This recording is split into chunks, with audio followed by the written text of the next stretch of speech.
हम हरियाणा प्रदेश में रहते हैं, किसान हैं, कंधे से कंधा मिला करके अपने भाइयों के साथ खड़े हैं।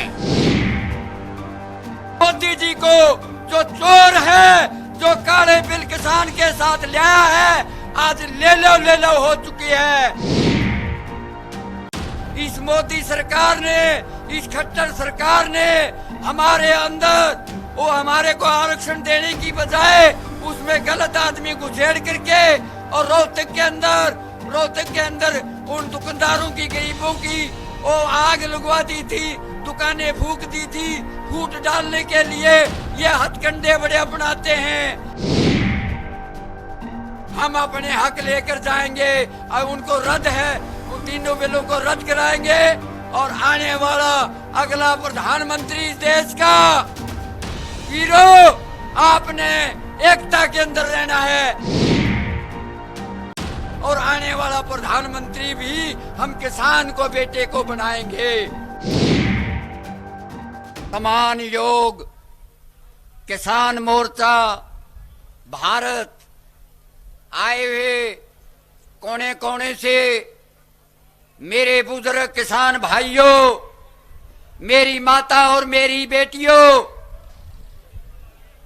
मेरे गबरू किसानों भाइयों, मैं आज मुझे बोलना बहुत लंबा था और ये बताना, लेकिन आज हमारे कल एक बहुत दुखदाई, जो कि मेरे पास वो शब्द नहीं, कि हरियाणा से बाबा राम सिंह जी ने शहीदी दी, बलिदानी दी। मैं नतमस्तक होकर के हरियाणा वासियों की तरफ से, किसानों की, देश के कोने कोने किसानों की तरफ से मैं उनको जो शहीदी दी, वो देश के अंदर एक जब जी रहे थे, वो आज भी आने वाले समय के अंदर भी जिंदा रहेंगे। जिन्होंने इस किसान मजदूरों के लिए शहीदी दी है, मैं उनको नतमस्तक होकर उनके उस पर फूल चढ़ाता हूं। और आज मैं यही कहने के लिए खड़ा हुआ, लेकिन मैं बता देना चाहता हूं, ए बुजुर्गों, नौजवान भाइयों, हम हरियाणा प्रदेश में रहते हैं, किसान हैं, कंधे से कंधा मिला करके अपने भाइयों के साथ खड़े हैं। हरियाणा प्रदेश के अंदर एक देसी बोली है, जब चोर को पकड़ना होता है तो ये कहते हैं ले लो रे, ले लो रे, ले लो रे। आज हरियाणा प्रदेश के अंदर इस मोदी जी को जो चोर है, जो काले बिल किसान के साथ लाया है, आज ले लो हो चुकी है। और आज इस दिल्ली का घेराव और बहुत ही हरियाणा का बच्चा, माता, बहन और नौजवान सब आपके साथ हैं और यहाँ पहुंचे हैं। मैं इन्हीं बातों के साथ आपको बता देना चाहता हूं और ये मैं बता देना चाहता हूं कि एक छोटी सी बात का मैं सुझाव देता हूं। मैं उसके काबिल तो नहीं, क्योंकि मैं बहुत छोटा सा हूं, उम्र तो मेरी 85 साल है, लेकिन मैं एक बहुत छोटा आदमी हूं, किसान हूं। तो एक ही बात कह करके मैं स्थान लेता हूं। हरियाणा प्रदेश के अंदर भी हमने एक आंदोलन किया था 17 में, जिसके अंदर 30 जवानों की शहीदी हुई थी। इस मोदी सरकार ने, इस खट्टर सरकार ने हमारे अंदर वो हमारे को आरक्षण देने की बजाय उसमें गलत आदमी घुसेड़ करके और रोहतक के अंदर उन दुकानदारों की, गरीबों की वो आग लगवा दी थी, दुकानें फूंक दी थी फूट डालने के लिए। ये हथकंडे बड़े अपनाते हैं, इसलिए सावधान रहना है मेरे नौजवान वीरों को, क्योंकि नौजवान जोश बहुत है, जोश को होश में रखना है, इसलिए हमारी जीत होगी। हिंदुस्तान का किसान जाग चुका है। हिंदुस्तान का किसान कोने कोने से, तमिलनाडु से, आंध्रा से, केरला से, सभी जगह से यहाँ किसान पहुंच रहे हैं और समर्थन मिल रहा है।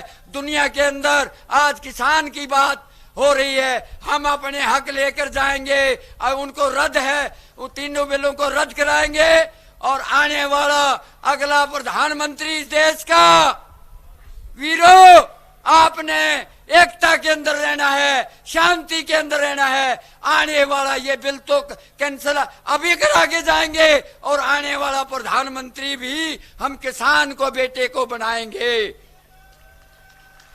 मैं इन्हीं शब्दों के साथ, क्योंकि देश की गद्दी पर देश की आजादी आपने ली, किसान वीरों ने ली, सरदार भगत सिंह उधम सिंह वीरों ने ली, जो कि देश की कुर्बानी पर शहीद हुए। लेकिन इस दिल्ली की गद्दी पर आज तक कोई किसान का बेटा नहीं बैठा, गरीब का बेटा नहीं बैठा। लेकिन ये जो चोर अब बैठा है, इससे अहंकारी और घमंडी कोई प्रधानमंत्री इस देश में नहीं हुआ। ये देश को तोड़ने की साजिश पर है।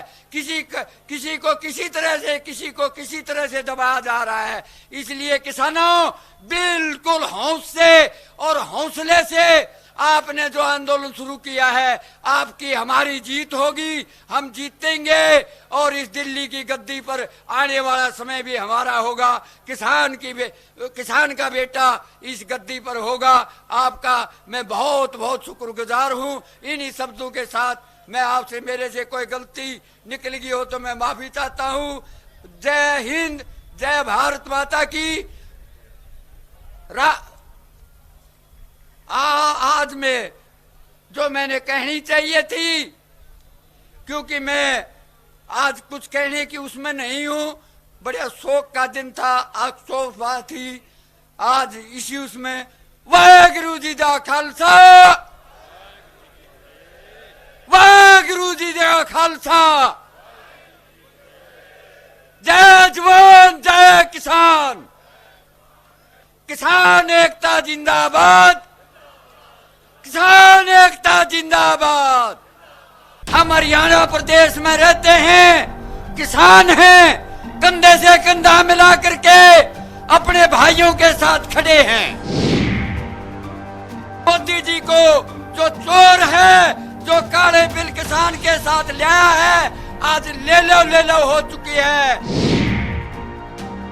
इस मोदी सरकार ने, इस खट्टर सरकार ने हमारे अंदर वो हमारे को आरक्षण देने की बजाय उसमें गलत आदमी घुसेड़ करके और रोहतक के अंदर उन दुकानदारों की, गरीबों की वो आग लगवा दी थी, दुकानें फूंक दी थी फूट डालने के लिए। ये हथकंडे बड़े अपनाते हैं। हम अपने हक लेकर जाएंगे और उनको रद्द है, उन तीनों बिलों को रद्द कराएंगे और आने वाला अगला प्रधानमंत्री इस देश का, वीरों, आपने एकता के अंदर रहना है और आने वाला प्रधानमंत्री भी हम किसान को बेटे को बनाएंगे।